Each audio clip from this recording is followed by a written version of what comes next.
ಜೈ Christ. ಲೂಕ 16ನೇ ಸಂಧಿ 19-31 ವಚನಗಳು. ಭೋಗಪುರುಷನೂ ಭಿಕ್ಷಗಾರನೂ ಇವರ ದೃಷ್ಟಾಂತ. ಐಶ್ವರ್ಯವಂತನಾದ ಒಬ್ಬ ಮನುಷ್ಯನಿದ್ದನು. ಅವನು ಸಕಲಾತಿ ನಯವಾದ ನಾರುಮಡಿ ಮುಂತಾದ ವಸ್ತ್ರಗಳನ್ನು ಧರಿಸಿಕೊಂಡು ಪ್ರತಿದಿನವೂ ವೈಭವದೊಡನೆ ಸುಖ ಸಂತೋಷ ಪಡುತ್ತಿದ್ದನು.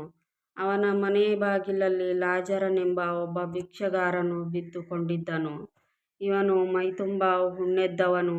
ಐಶ್ವರ್ಯವಂತನ ಮೇಜಿನಿಂದ ಬಿದ್ದ ಎಂಜಲನ್ನು ತಿಂದು ಹಸಿವು ತೀರಿಸಿಕೊಳ್ಳಬೇಕೆಂದಿದ್ದನು. ಇಷ್ಟು ಮಾತ್ರವಲ್ಲದೆ ನಾಯಿಗಳು ಸಹ ಬಂದು ಅವನ ಹುಣ್ಣುಗಳನ್ನು ನೆಕ್ಕುವವು. ಹೀಗಿರುವಲ್ಲಿ ಸ್ವಲ್ಪ ಕಾಲದ ಮೇಲೆ ಆ ಭಿಕ್ಷಗಾರನು ಸತ್ತನು.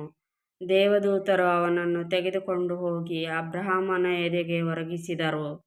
ಆ ಐಶ್ವರ್ಯವಂತನು ಸಹ ಸತ್ತನು. ಅವನಿಗೆ ಉತ್ತರ ಕ್ರಿಯೆಗಳು ಆದವು. ಅವನು ಪಾತಾಳದೊಳಗೆ ಯಾತನೆ ಪಡುತ್ತಾ ಇರುವಲ್ಲಿ ಕಣ್ಣೆತ್ತಿ ದೂರದಿಂದ ಅಬ್ರಹಾಮನನ್ನು ಇವನ ಎದೆಗೆ ಒರಗಿಕೊಂಡಿದ್ದ ಲಾಜರನನ್ನು ನೋಡಿ, ತಂದೆಯೇ ಅಬ್ರಹಾಮನೇ, ನನ್ನ ಮೇಲೆ ದಯವಿಟ್ಟು ಲಾಜರನನ್ನು ಕಳುಹಿಸು. ಅವನು ತನ್ನ ತುದಿಬೆರಳನ್ನು ನೀರಿನಲ್ಲಿ ಅದ್ದಿ ನನ್ನ ನಾಲಿಗೆಯನ್ನು ತಣ್ಣಗೆ ಮಾಡಲಿ. ಈ ಉರಿಯಲ್ಲಿ ಸಂಕಟಪಡುತ್ತೇನೆ ಎಂದು ಕೂಗಿ ಹೇಳಿದನು. ಆದರೆ ಅಬ್ರಹಾಮನು, ಕಂದ, ನೀನು ಆಶಿಸಿದ ಸುಖವನ್ನು ನಿನ್ನ ಜೀವಮಾನದಲ್ಲಿ ಹೊಂದಿದ್ದೀ. ಹಾಗೆಯೇ ಲಾಜರನು ಕಷ್ಟವನ್ನು ಹೊಂದಿದನು ಎಂಬುದನ್ನು ನೆನಪಿಗೆ ತಂದುಕೋ. ಈಗಲಾದರೋ ಇಲ್ಲಿ ಇವನಿಗೆ ಸಮಾಧಾನ, ಆದರೆ ನಿನಗೆ ಸಂಕಟ. ಇದು ಮಾತ್ರವಲ್ಲದೆ ನಮಗೂ ನಿಮಗೂ ನಡುವೆ ದೊಡ್ಡದೊಂದು ಡೊಂಗರ ಸ್ಥಾಪಿಸಿಯದೆ.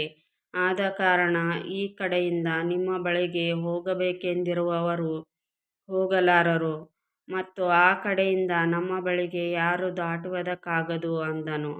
ಆಗ ಅವನು, ಅಪ್ಪಾ, ಹಾಗಾದರೆ ಲಾಜರನನ್ನು ನನ್ನ ತಂದೆಯ ಮನೆಗೆ ಕಳುಹಿಸಬೇಕೆಂದು ನಿನ್ನನ್ನು ಬೇಡಿಕೊಳ್ಳುತ್ತೇನೆ.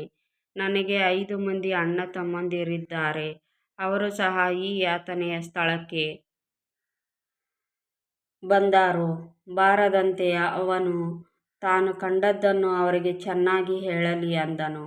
ಆದರೆ ಅಬ್ರಹಾಮನು, ಮೋಶೆಯ ಧರ್ಮಶಾಸ್ತ್ರವೂ ಪ್ರವಾದಿಗಳ ಗ್ರಂಥಗಳೂ ಅವರಲ್ಲಿ ಅವೆ, ಅವುಗಳನ್ನು ಕೇಳಲಿ ಅನ್ನಲು ಅವನು, ತಂದೆಯೇ ಅಬ್ರಹಾಮನೇ, ಹಾಗಲ್ಲ.